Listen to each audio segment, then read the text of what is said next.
ठाकरे शाखा खंडाळा या ठिकाणी आयोजित केलेल्या नवरात्र उत्सवानिमित्त आजची पाचव्या दिवसाची सेवा माझ्या पामराच्या वाटेला आली हे मी माझं परमभाग्य समजते।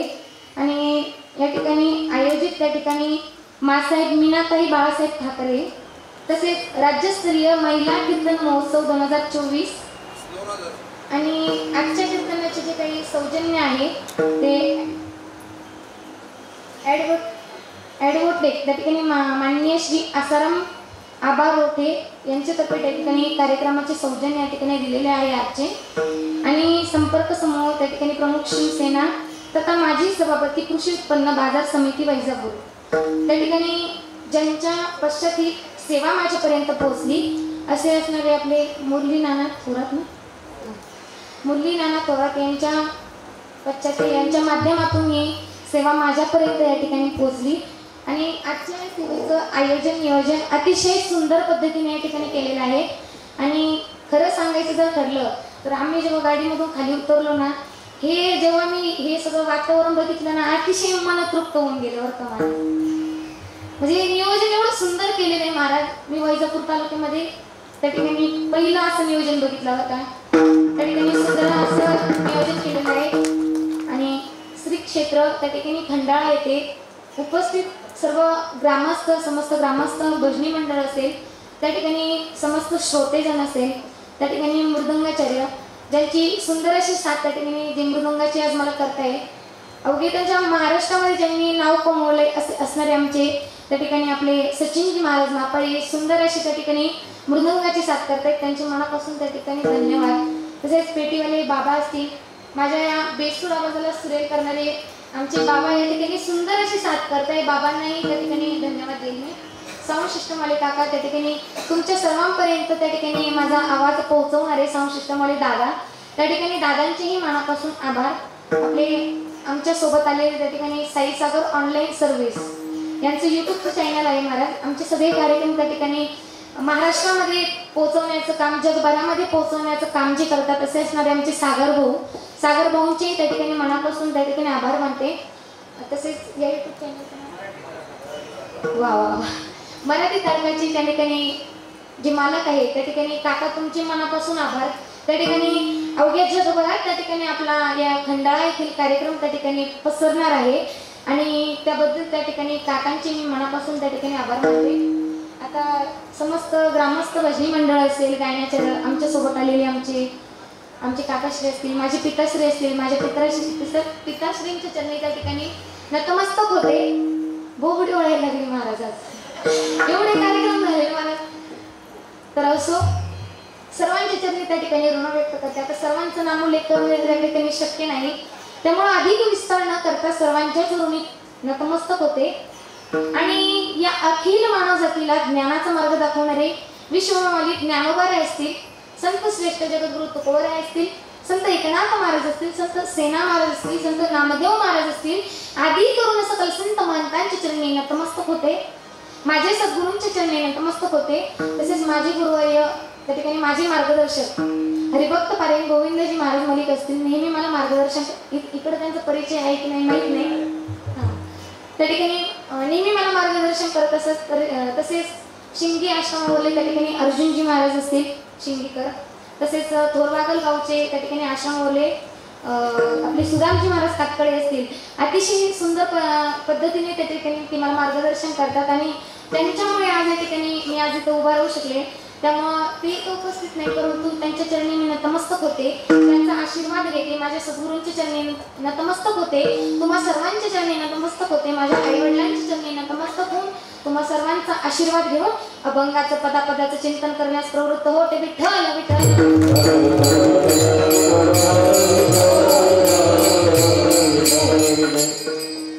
तर असो आजच्या कीर्तनाचा प्रतिपाद्य विषय असा आहे की नवरात्र उत्सवानिमित्त या ठिकाणी हा सोहळा या ठिकाणी त्या ठिकाणी आयोजित केलेला आहे आणि या सोहळ्यामध्ये पाचव्या दिवसाची सेवा माझ्या वाटेला आली। अभंगाचा प्रतिपाद्य विषय जर घ्यायचा म्हटला तर त्या ठिकाणी अभंग जगद्गुरु तुकोबरायांचा आहे। अभंग 4 चरणांचा आणि अतिशय उत्कृष्ट असा अभंग भक्ताच्या स्थितीतील वर्णन करणारा अभंग या ठिकाणी आज आपण सेवेकरता निवडलेला आहे। काय सांगतात जगद्गुरु तुकोबराय अभंगातून? जगद्गुरु तुकोबराय सांगतात की बाबा रे, ज्याच्या चित्तामध्ये तिळाइतकही स्वार्थ नाही, चित्ती नाही असं, ज्याच्या चित्तामध्ये तिळाइतकही स्वार्थ नाही, ज्याचा परमार्थही निष्पाप आहे आणि ज्याचा संसारही निष्पाप आहे, असा जर कोणी भक्त असेल ना, तर त्या भक्ताचा त्या ठिकाणी दास माझ्या जगाचा मालक होत असतो, त्या भक्ताचा त्या ठिकाणी नोकर माझ्या जगाचा मालक होत असतो. आणि त्या भक्ताच्या घरामध्ये न सांगता कुठल्याही प्रकारचं काम त्या ठिकाणी भगवान परमात्मा करत असतो, असं अभंगाच्या पहिल्या आणि दुसऱ्या चरणातून महाराजांनी सांगितलं. आता तिसऱ्या चरणामध्ये जगद्गुरु तुकोबरायांना एका व्यक्तीने विचारले, म्हणे जगद्गुरु तुकोबराय, जगद्गुरु तुकोबराय, तुमचा भगवान पंढरीशी पांडुरंग परमात्मा जगाचा मालक आणखी काय काय करतो बरं? त्या ठिकाणी मग जगद्गुरु तुकोबरायांनी गोडाचं उत्तर दिलं, माझा भगवान पंढरीशी पांडुरंग परमात्मा जगाचा मालक, ज्याचे इष्ट मित्र सज्जन सखे सोयरे हे नाते ज्याचे जगातले संपलेत ना, अशा अनाथ व्यक्तींचे नाते माझा जगाचा मालक पुरवतो.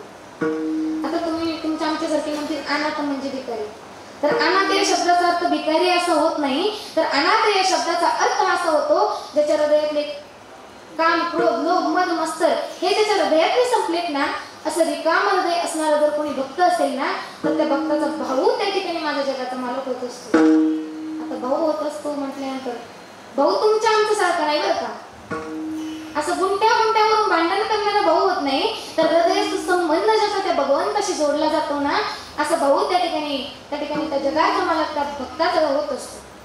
आणि शेवटच्या चरणामध्ये जगद्गुरु तुकोबराय सांगतात की बाबा रे, जर देवावरती सत्ता करायची असेल, देवाला जिंकायचं असेल, तर त्यामुळे त्यासाठी त्या ठिकाणी मनामध्ये भाव असावा लागतो. देव भावाचं केलं, भावाशिवाय देव जिंकता येत नाही. त्या ठिकाणी असं हा जरा अभंगाचा सरळ भाव विठ्ठल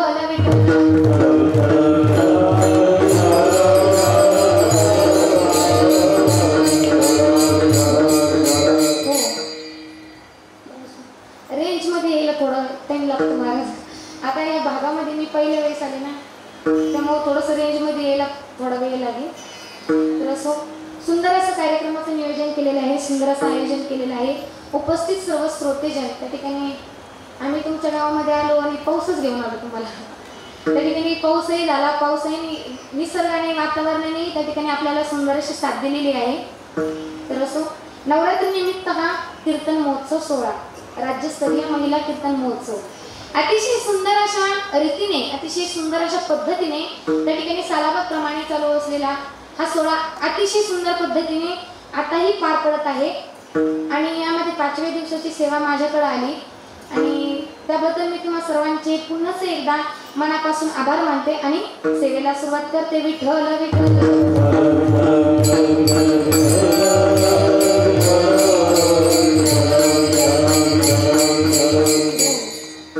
तर जगद्गुरु तुकोबराय या अभंगाद्वारे आपल्याला सांगू इच्छितात की जर देव जिंकायचं असेल ना, तर त्याकरता मनामध्ये भावच लागतो. आता खरं सांगायचं जर ठरलं तर संसारिक माणसाला बायको जिंकायची म्हटलं तर त्याकरता पैसा लागतो, बरोबर आहे. गप्पाने बायका जिंकतात का? आजकालच्या बायका लय डेंजर मारत, त्या गप्पाने जिंकत नाही. त्यामुळे असं हसण्याचा विषय बघ, जास्त काही मनावर घेऊ नका महिला मंडळ. संसारिक माणसाला जर बायको जिंकायची असेल तर त्याकरता पैसा लागतो, समाज जिंकायचा असेल त्याकरता कला लागते, शत्रू जिंकायचं असेल त्याकरता मनामध्ये कपट लागतं, आणि देव जर जिंकायचं असेल ना महाराज, तर त्याकरता मनामध्ये भावच लागतो, भावच लागतो. भावाशिवाय देव जिंकला जात नाही. विठ्ठल विठ्ठल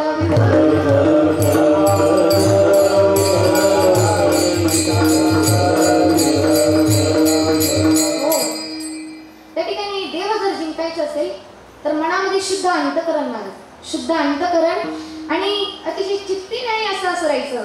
जर आपण समजा देवाकडे गेलो, देवाच्या मंदिरामध्ये जर गेलो, दर्शन घ्यायचं माघारी फिरायचं, उगाच हे मला पाहिजे ते मला पाहिजे मागण्या मागत बसायचं नाही.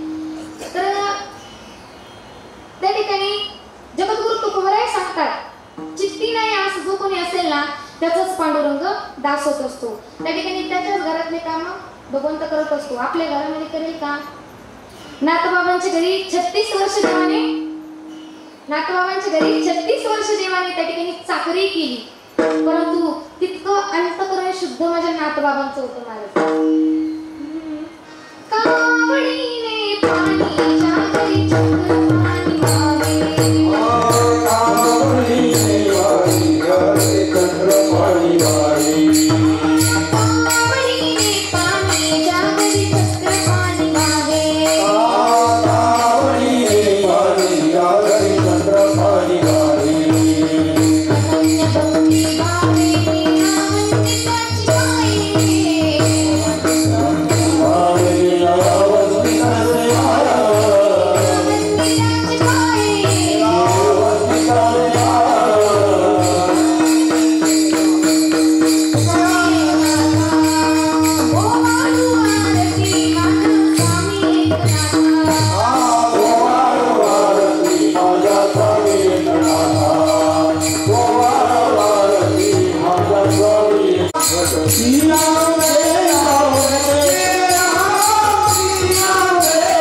झाला का महिला मंडळ बोलत नाही म्हणते नाही झाला ना मग आता मी तुम्हाला जे काही प्रश्न विचारीन त्याच तुम्हाला उत्तर द्यायचं बरं का पण कीर्तन झाल्यावर बघू आता सध्या आपल्याला अभंग सोडायचा विठ्ठल विठ्ठल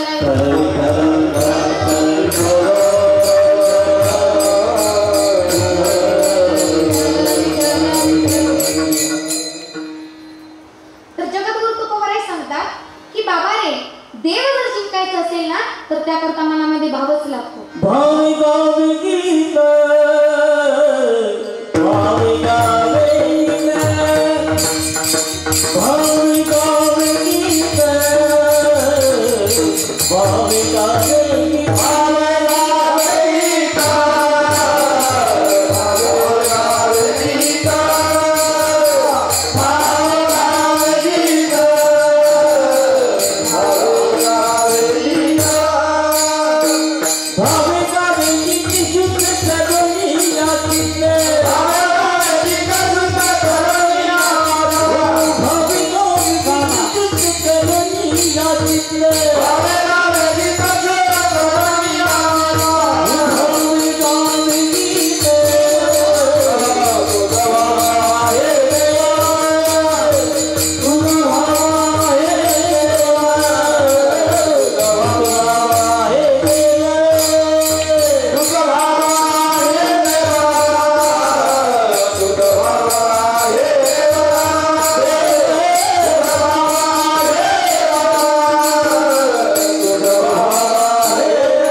शुद्ध भाव भावे गावे गावे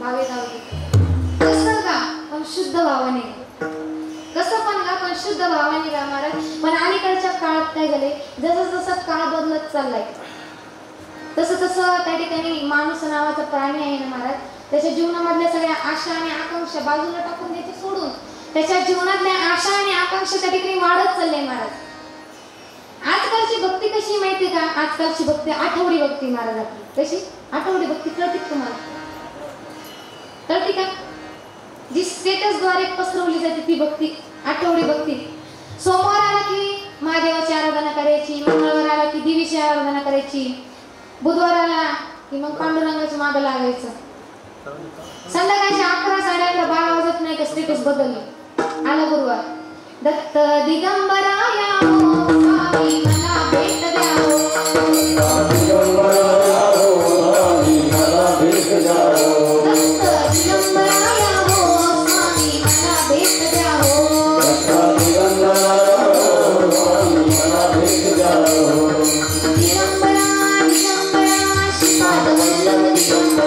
दिगंबरा दिगंबरा श्रीपाद वल्लभ दिगंबरा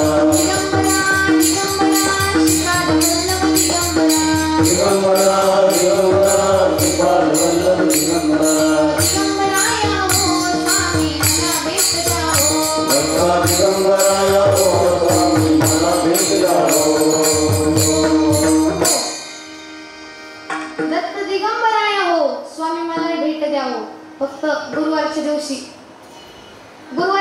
मला भेट द्या. गुरुवारचे 12 वाजले माझं स्टेटस हटलं तर मग तुम्ही जा. याला भक्ती म्हणतात का महाराज?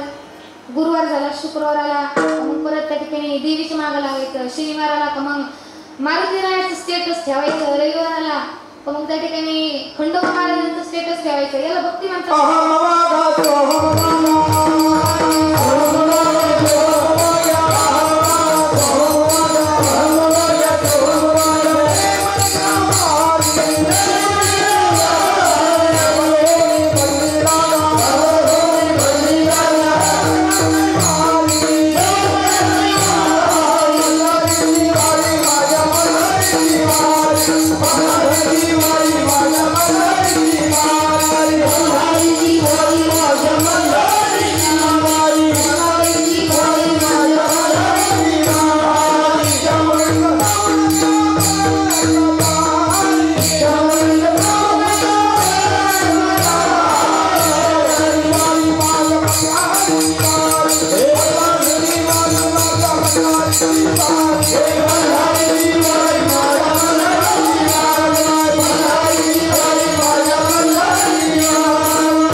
एकदा जोरदार काय म्हणतो द्या. टाळकर मंडळीसाठी अतिशय सुंदर असं प्रमाण दिलं. कळत बाबा म्हणा का म्हणा तेच कळत नाही मला. तुम्ही काका घरी म्हणजे मधून काका दिसते म्हणून बाबा दिसते मला. तर बाबा कळतच नाही मला. खरंच कळत नाही बाबा. विठ्ठल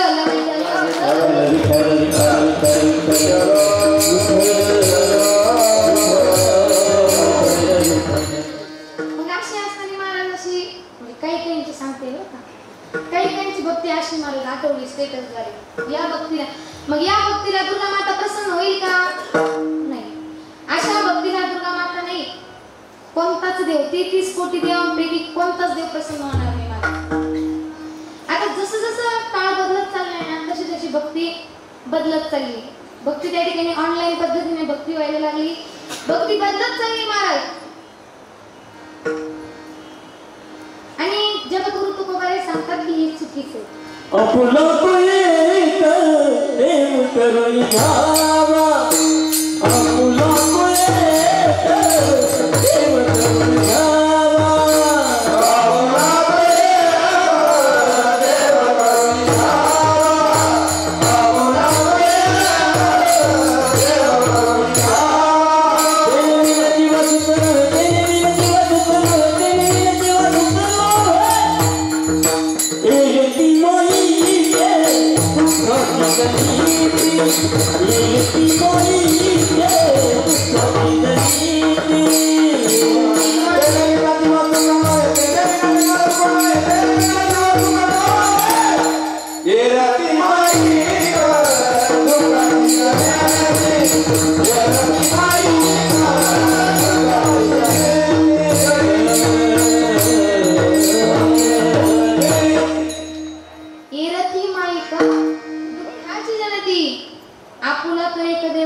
करुणी घ्यावा तेने विना जीवा सुख नये. हा जो भगवान परमात्मा आहे ना तो आपल्याला असं करून घ्या. कारण त्याच्याशिवाय ज्याने सृष्टी निर्माण केली त्याच्याशिवाय आपण अधुरे. त्याच्या नामस्मरणाशिवाय आपल्या जीवनामध्ये काही होऊ शकत नाही. येरती माईक दुःखाची जनती म्हणजे येरती सगळे माईक ही बाकीचे सगळे स्टेटस वगैरे जे असं ना हे बाकी सगळं अंधश्रद्धा महाराज. ही देवाची भक्ती नाही म्हणत बरं ते याला. तर जग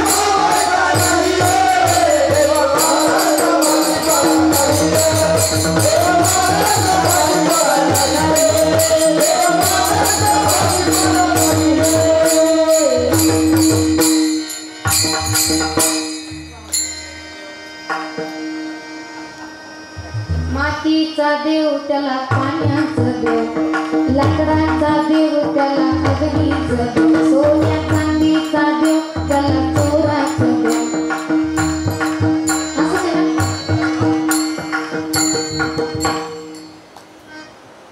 बाबा, खूप अभ्यास आहे. अर्ध कीर्तन बाबांनीच हँडल केलं. बाबांची शरीर नतमस्तक. बाबांसाठी एकदा जोरदार टाळ्या. विठ्ठल विठ्ठल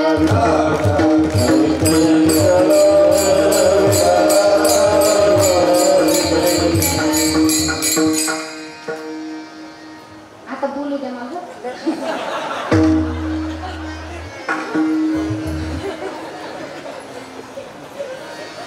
विठ्ठल विठ्ठल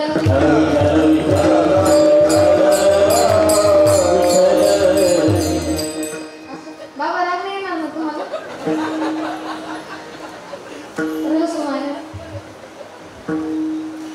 भक्तीच अशी महाराज आजकालची बघ. भक्तीच अशी. हसण्याचा विषय झाला, थोडं हसणं बाजूला आपण आपल्या विषय बाबा मला विषयावरच जाऊ दे.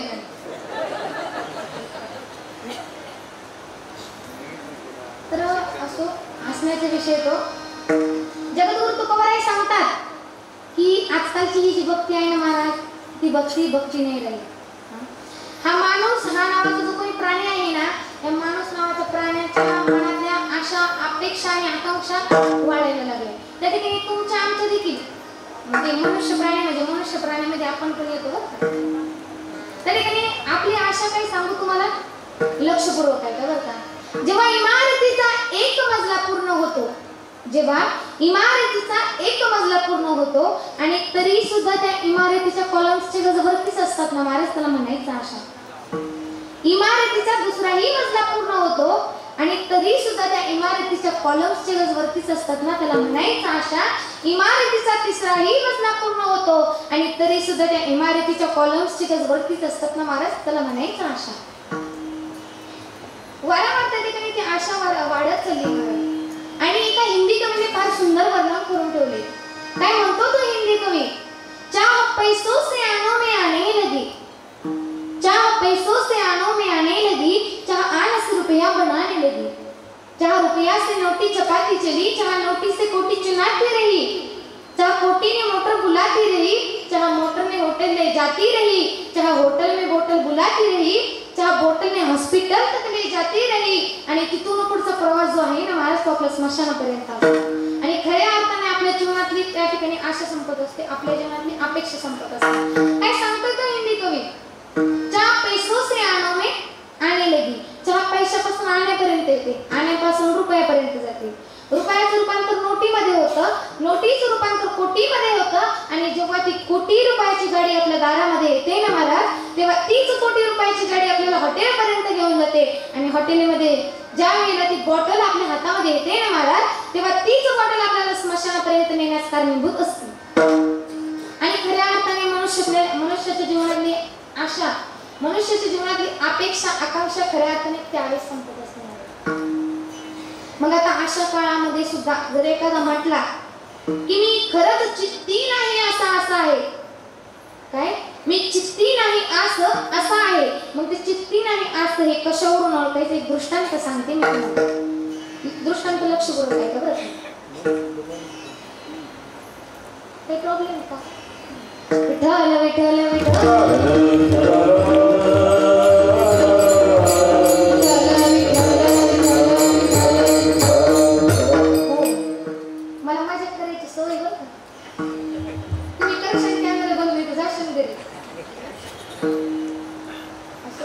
हसण्याचा विषय.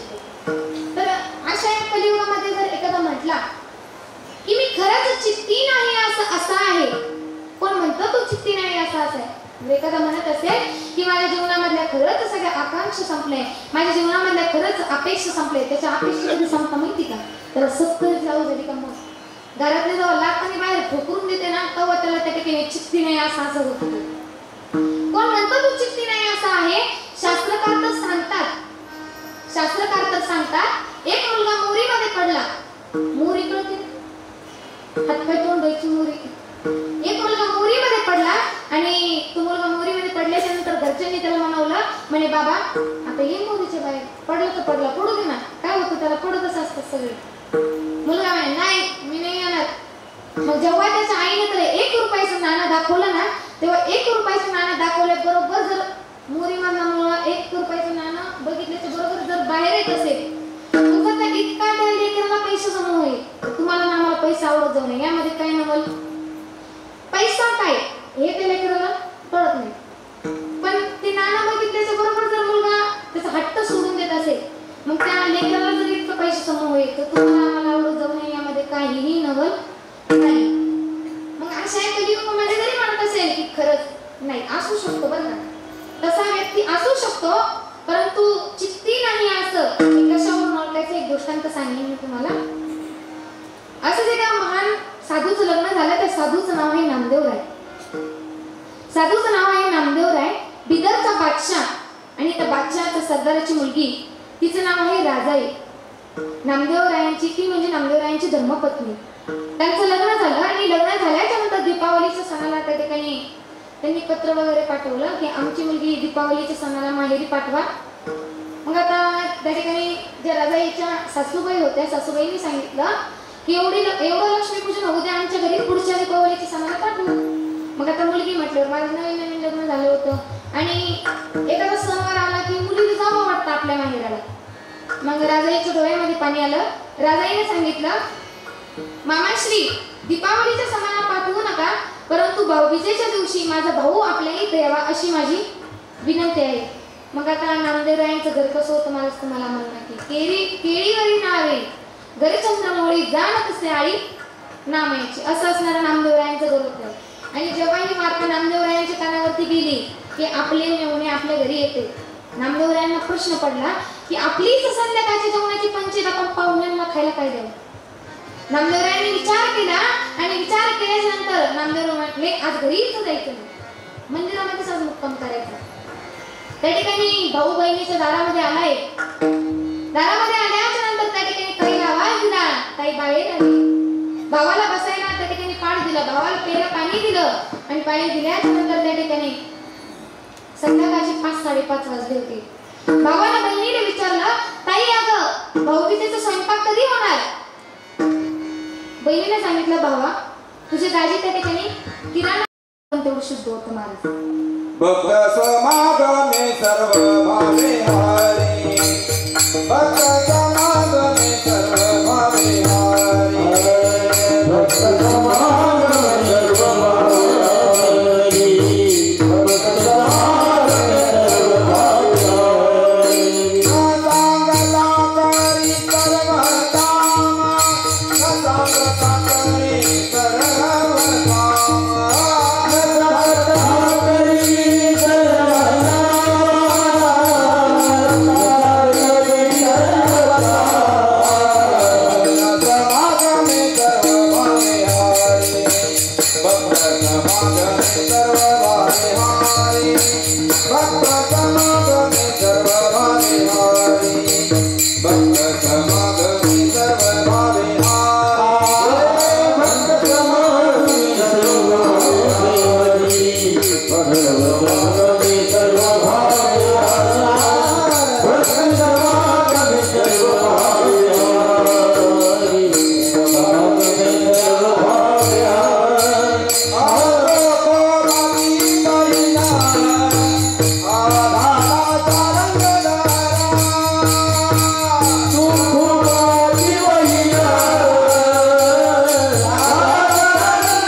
सांगता तरी सर्व काम म्हणजे प्रमाणातून सांगायचा उद्देश एवढा झाला की जर भक्ताच्या अंतःकरणामध्ये समाधान झालेलं असेल म्हणजे भक्त जर समाधानी असेल तर त्याचं त्या ठिकाणी भगवंतांना न सांगता कुठल्याही प्रकारचं काम करत असतो.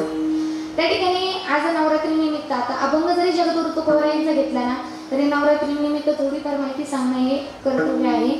आणि त्या ठिकाणी देवीची निर्मिती कशी झाली, त्या ठिकाणी आपण गोंधळ कधीपासून घालायला लागलो, त्या ठिकाणी देवीची 9 दिवस पूजा का करता हे कथा आपण पहिल्यापासून ऐकत आलेलो आहोत. परंतु माझा तुम्हाला आज प्रश्न असेल, मला वाटतं हा प्रश्न काल पण झाला तुम्हाला. प्रश्न असा आहे की या विश्वातला जगदंबेचा पहिला गोंधळी कोण? मला वाटतं काल रेश्माताईंनी सांगितलं तुम्हाला. तर या विश्वातला पहिला त्या ठिकाणी जगदंबेचा गोंधळी आहे दक्ष महाराज. ब्रह्मदेवांचे पुत्र होते दक्ष महाराज. त्या ठिकाणी ब्रह्मदेवांनी एक दिवस दक्ष महाराजांना बोलवलं होतं आणि बोलवल्याच्या नंतर दक्ष महाराजांना सांगितलं की दक्षा, तुला मी प्रजापती पद देतो, पण तुला जर प्रजापती पद पाहिजे असेल ना तर त्याकरता मला सृष्टी विस्तारामध्ये तुला त्या ठिकाणी काम करावं लागेल, माझी तुला मदत करावी लागेल. मग दक्ष महाराजांनी सांगितलं की बाबा जशी तुमची आज्ञा. आणि दक्ष महाराज त्या ठिकाणी घरी गेले. फार सुंदर कथा आहे, लक्षपूर्वक ऐका म्हणजे समजेल. आणि आपल्याला त्या ठिकाणी लाईट गेल्यामुळे त्या ठिकाणी फार वेळ झालाय, त्यामुळे आपण थोडंसं शॉर्ट घेणार आहोत. तर दक्ष महाराजांना त्या ठिकाणी सांगितलं बाबा जशी तुमची आज्ञा. दक्ष महाराज घरी गेले आणि घरी गेल्याच्या नंतर त्या ठिकाणी दक्ष महाराजांनी 10,000 पुत्रांची निर्मिती केली.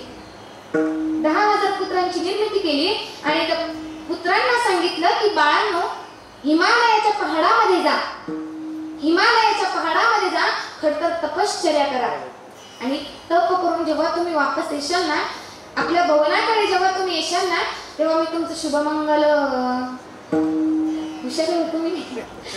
मी तुमचं लग्न लावून देईल आणि मग तुम्ही चतुर्भुज व्हाल, तेव्हा मग तुम्ही त्या ठिकाणी मला सृष्टी विस्ताराच्या कामामध्ये मदत करा. मुलांना ते पटलं.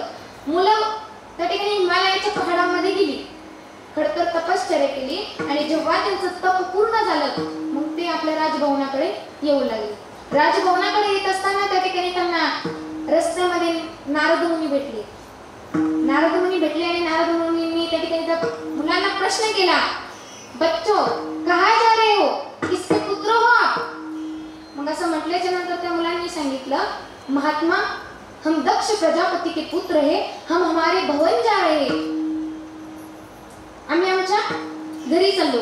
मग नारद मुनींनी प्रश्न केला, तुम्ही तुमच्या घरी कशासाठी चालले?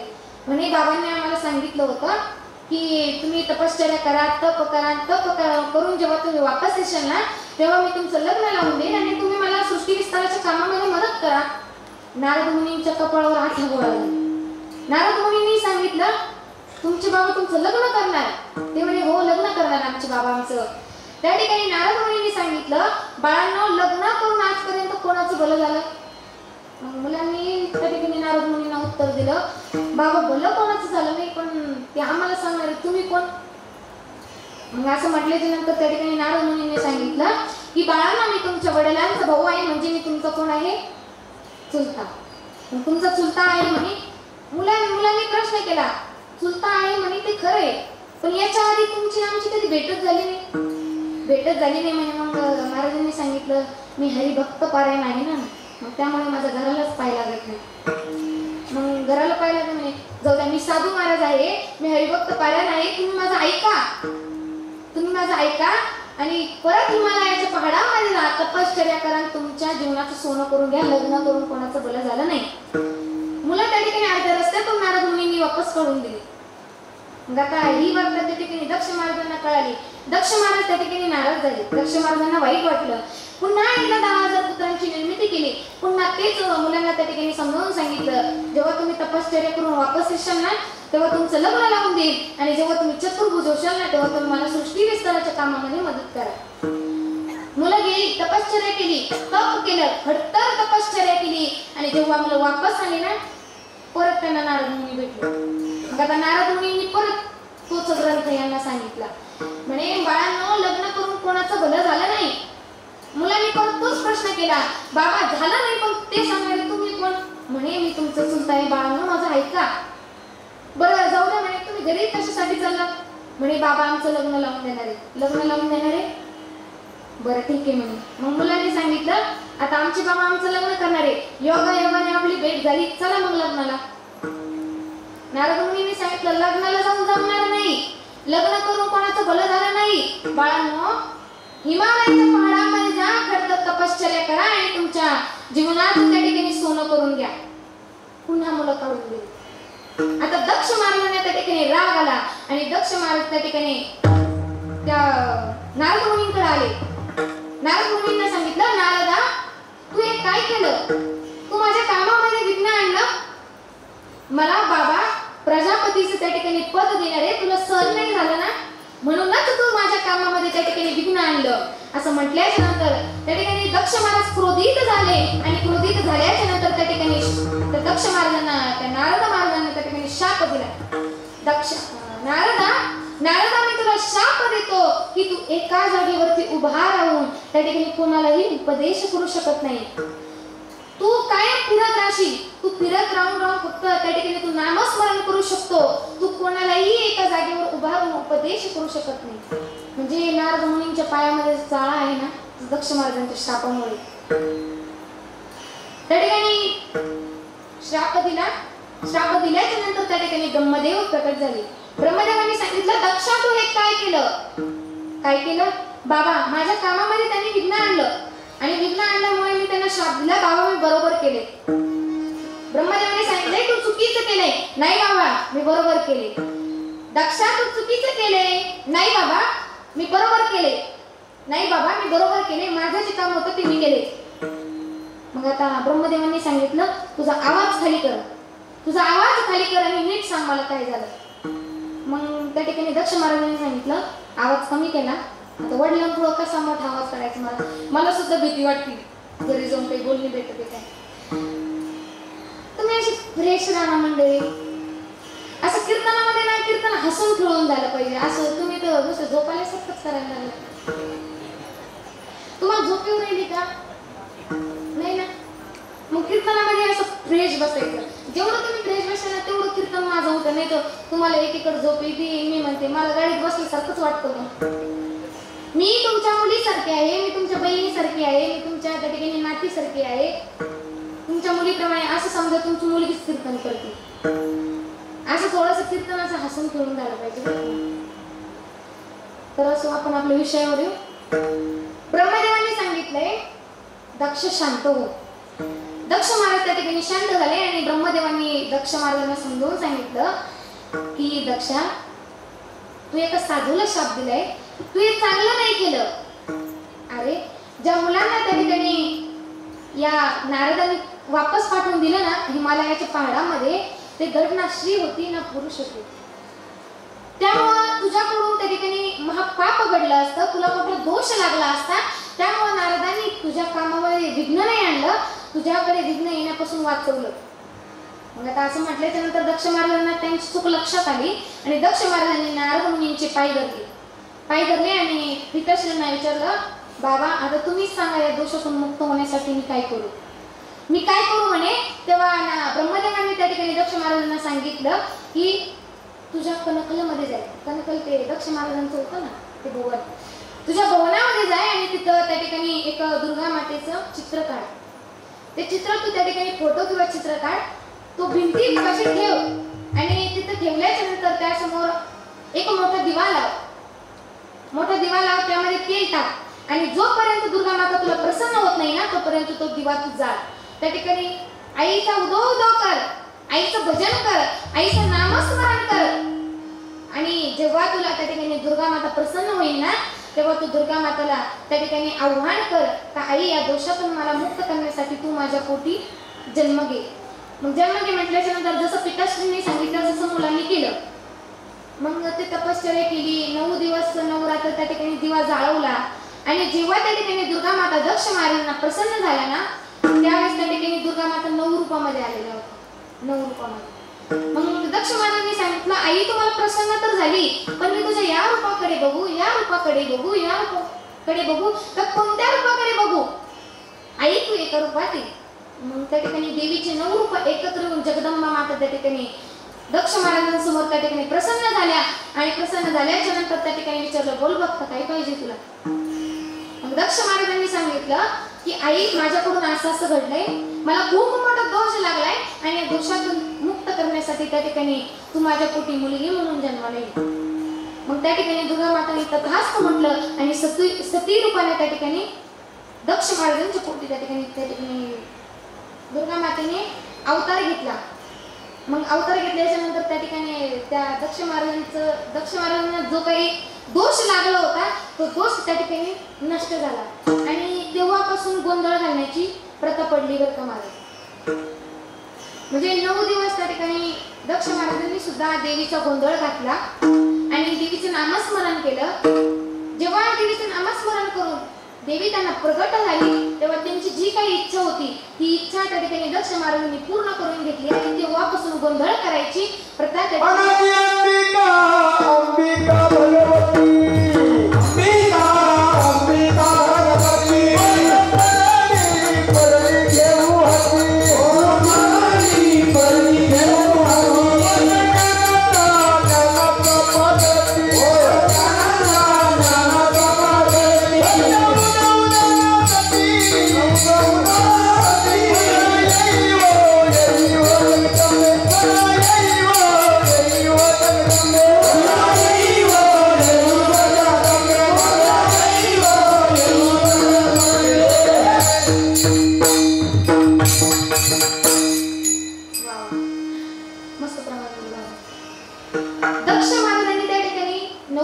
देवीची आराधना केली.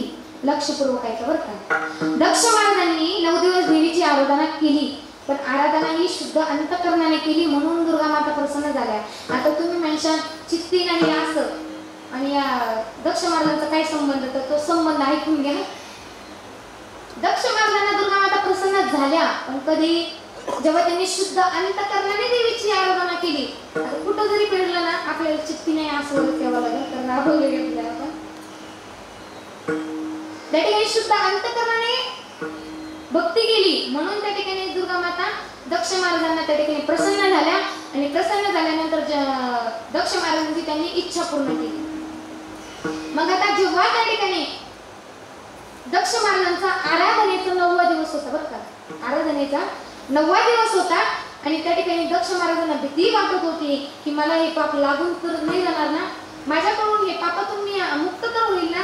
दक्ष महाराजांना भीती वाटत होती तरी सुद्धा दक्ष महाराज दुर्गा मातेची आराधना करत होते आणि आराधना करत असताना त्या ठिकाणी दक्ष महाराजांची प्रार्थना चालू होती.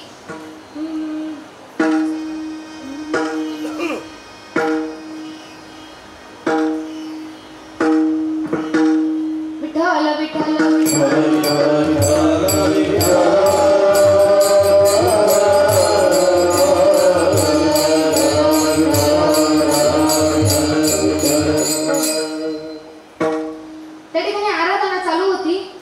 दक्ष महाराजांना भीती देखील वाटत होती परंतु दक्ष महाराजांनी त्या ठिकाणी आराधना करायची सोडली नाही.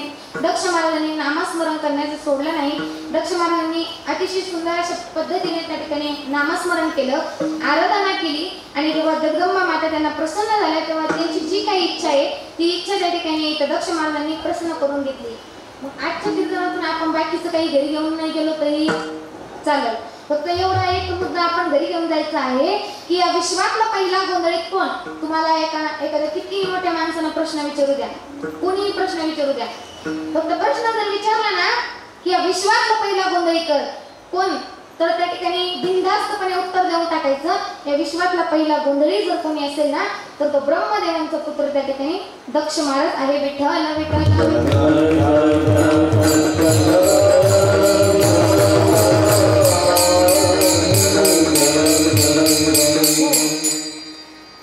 हे झालं देवीचं महात्म्य. आता आपल्याला आपल्या अभंगाकडे वळायचंय. मला आता खरं सांगू का, म्हणजे आतापर्यंत खोटं बोलत नव्हते बरं का, आतापर्यंत खोटं बोलत नव्हते. म्हणजे हा जो काही नवरात्रीचा आधीचा उत्सव चालू आहे ना तर या उत्सवामध्ये म्हणजे नवरात्रीचं कीर्तन मी पहिल्यांदाच करते बरं. तसे माझे कार्यक्रम भरपूर झाले पण हा नवरात्रीचा जो काही कार्यक्रम आहे ना तो माझा पहिल्यांदा आहे आणि